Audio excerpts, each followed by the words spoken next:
Bismillahirrahmanirrahim. Assalamualaikum warahmatullahi wabarakatuh. Pemirsa Multaqo TV yang dirahmati oleh Allah SWT. Selamat berjumpa dengan kami kru Multaqo TV, khususnya dalam rubrik Ku Sabar, Keluarga Sakinah dan Barokah. Insya Allah akan selalu hadir kami dalam rubrik Ku Sabar setiap pekan sekali. Stay tune, tetap perhatikan, dan pemirsa bisa melihat acara-acara kami khususnya membahas tentang keluarga sakinah dan keluarga barokah. Insya Allah itulah yang menjadi harapan kita sekalian. Assalamualaikum warahmatullahi wabarakatuh.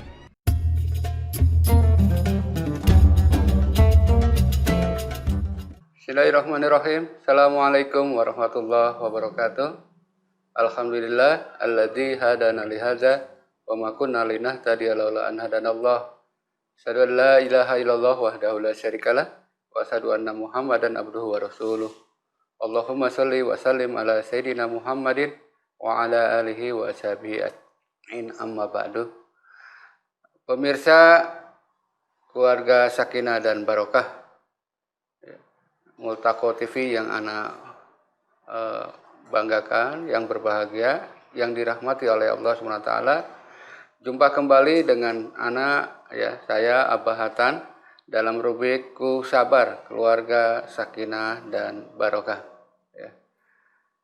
Pemirsa yang dirahmati oleh Allah SWT, selalu saja ada alasan, latar belakang, pertimbangan, tujuan, atau hal-hal lain semisal itu dalam setiap keputusan kita, dalam setiap aktivitas kita. Tentu satu hal yang sangat wajar. Begitupun Allah mengajarkan, memberitahu kepada kita. Allah menciptakan segala sesuatu itu bukan tanpa alasan, bukan tanpa tujuan. Disebutkan bahwa Allah menciptakan sesuatu itu tidak dalam sia-sia. Manusia pun dengan potensi yang ada dalam dirinya berupa akal dan naluri dan hatinya, setiap melakukan segala sesuatu pasti ada alasan, pasti ada pertimbangan, dan juga pasti ada tujuannya. Sekalipun bahkan sekarang zamannya sering orang ngeprang gitu ya, dengan perbuatan yang seolah-olah menipu dan lain-lain. Mereka pasti punya tujuannya. Apakah tujuannya itu iseng, apa tujuannya menghibur? Perkaranya sebenarnya bukan sampai soal tujuannya saja. Bagi kita yang harus pikirkan adalah bagaimana pertimbangan itu bersumber berdalil dari dalil-dalil yang baik dari Allah dan Rasul-Nya, dan memiliki tujuan yang ditunjukkan oleh Allah dan Rasul-Nya. Begitupun memiliki alasan, pertimbangan yang ditunjuki oleh Allah dan Rasul-Nya. Nah, pada kesempatan ini Abah ingin memberikan satu saran barangkali khususnya kepada pemuda dan pemudi calon pengantin, atau jauh sebelum menjadi pengantin, calon pemimpin dan manajer rumah tangga. Pemimpin laki-laki, manajer rumah tangganya atau umul warobatul bait adalah para wanita.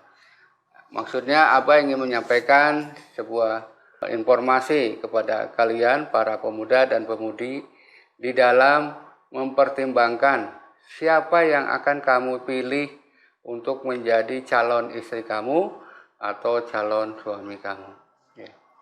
Nah, kita tahu pada umumnya pertimbangan itu disadari atau tidak, itu ditetapkan karena hal-hal yang bersifat fisik, artinya hal-hal yang kebanyakan dilihat secara oleh mata gitu ya, atau kebanyakan adalah satu hal yang diindra.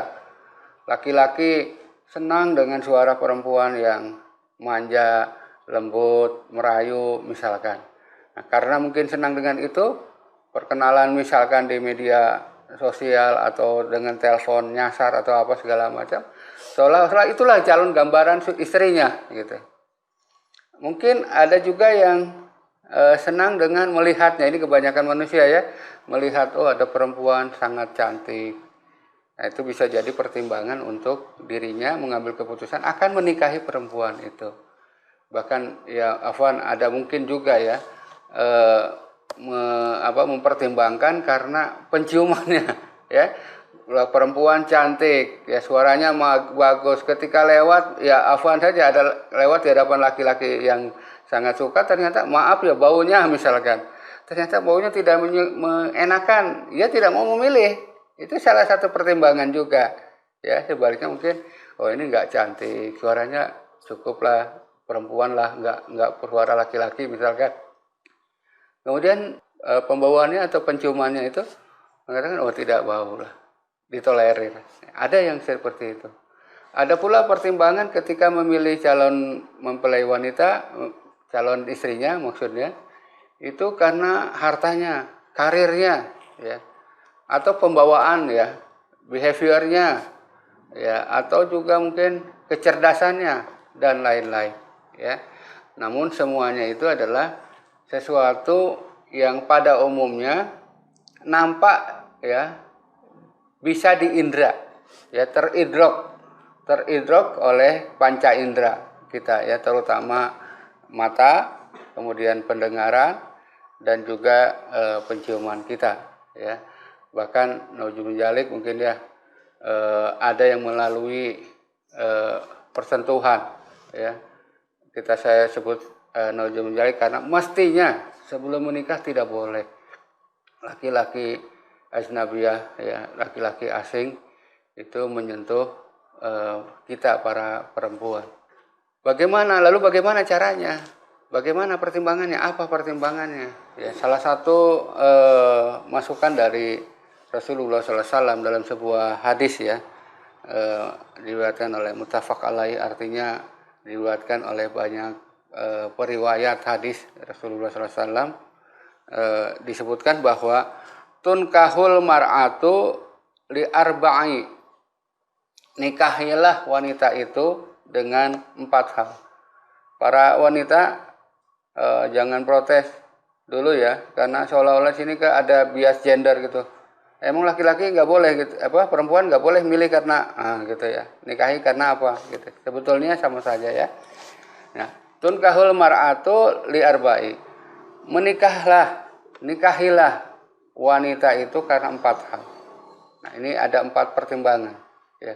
Antum boleh menambahkan atau segala macamnya, tapi Rasulullah mencukupkan 4 hal sebagai pilihan barangkali ya. Namun yang terpilih nanti 1. Kalau kebanyakan nanti malah terlalu banyak pertimbangan, gak jadi nikahnya gitu ya. Yang pertama limalihi, dengan hartanya. Jadi laki-laki menikah itu bisa karena 4 hal. Yang pertama mungkin karena hartanya. Perempuan ini perempuan yang berada ya dari keturunan orang kaya misalkan. Ada beberapa lelaki ya sebagai manusia ya, mungkin ada pertimbangan tertentu yang memang akhirnya memilih jalan ini ya. Biasanya lelaki yang kurang ya dalam jiwa fightingnya, juga jiwa perjuangannya gitu ya. Pembangunan harga dirinya mungkin masih agak lemah. Nah, ada laki-laki yang bisa memilih seperti itu ya, memilih perempuan yang kaya. Wah, karirnya sudah mantap nih, perempuan ini sudah barangkali di perusahaannya manajer atau bahkan dia CEO gitu ya dari perusahaan nenek moyangnya gitu. Ada perempuan yang demikian, atau perempuan populer yang kaya gitu ya. Ya zaman sekarang kan banyak ya perempuan muda populer kaya gitu ya, YouTuber gitu misalkan, atau selebritas lain yang menjadi idaman para lelaki. Itu sebagai realitas ya, keniscayaan. Yang kedua wahisabiha ya, dengan alasan keturunannya ya. Misalkan perempuan itu keturunan orang terpandang, apakah darah biru, darah merah ya, atau darah-darah lainnya. Bisa jadi ya, bisa jadi lelaki menikahi perempuan itu karena keturunannya. Ya, misalkan karena laki-laki itu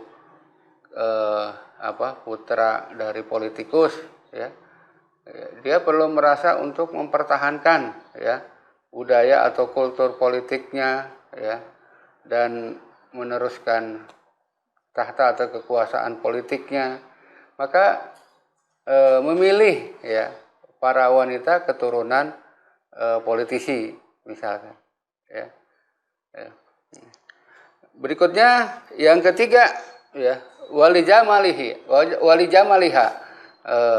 karena kecantikannya, ya. Nah ini yang banyak terjadi ya, perempuan dinikahi oleh laki-laki pertimbangannya hanya melihat ini, saya suka kenapa, karena cantik gitu, sedap dipandang mata dan lain-lain, ya. Nah, dan yang keempat ya karena wadiniha, karena agamanya, ya.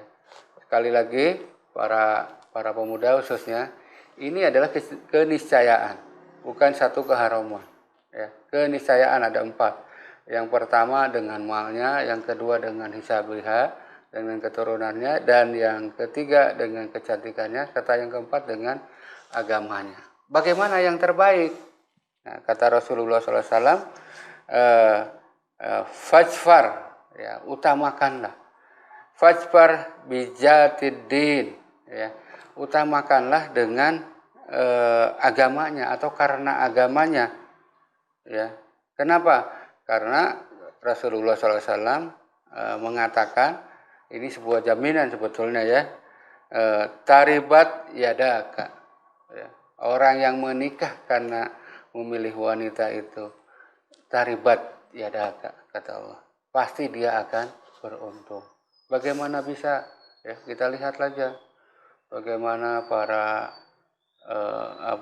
para kiai, para ulama, mereka memilih ya waktu mudanya calon istrinya, katakanlah pada umumnya dari keturunan terpandang, dari keturunan agamawan, dan agamanya dilihat gitu. Wanita yang menjaga dirinya dari perempuan. Bisa bagaimana? Bisa karena kalau dia memahami agama. Wanita yang dapat menjaga dirinya sebelum dan sesudah nikah dari laki-laki ajnabiyah, laki-laki yang lain, dan seterusnya, ya. Wanita yang paham tentang kedudukannya, wanita yang akan terdorong karena keimanannya dengan agamanya itu untuk menjalankan kewajibannya terhadap seorang ibu, ya, dari seorang istri terhadap suaminya, ya. Nah, bagaimana para pemudi? Sama saja. Demikian juga para pemudi sebaiknya memilih calon pemuda itu karena 4 hal, dengan hal yang utama adalah agamanya, ya.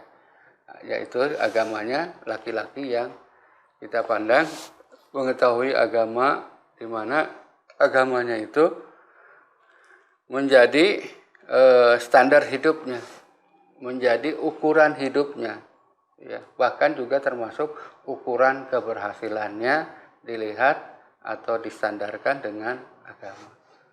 Para pemudi dan pemuda yang dirahmati Allah, keluarga muslim yang dirahmati Allah, demikian tadi kami sampaikan salah satu hal atau pertimbangan yang menjadi keputusan kita untuk memilih calon pasangan hidup kita, ya.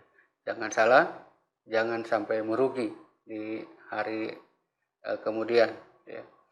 Bila itu hidayah, wassalamualaikum warahmatullahi wabarakatuh.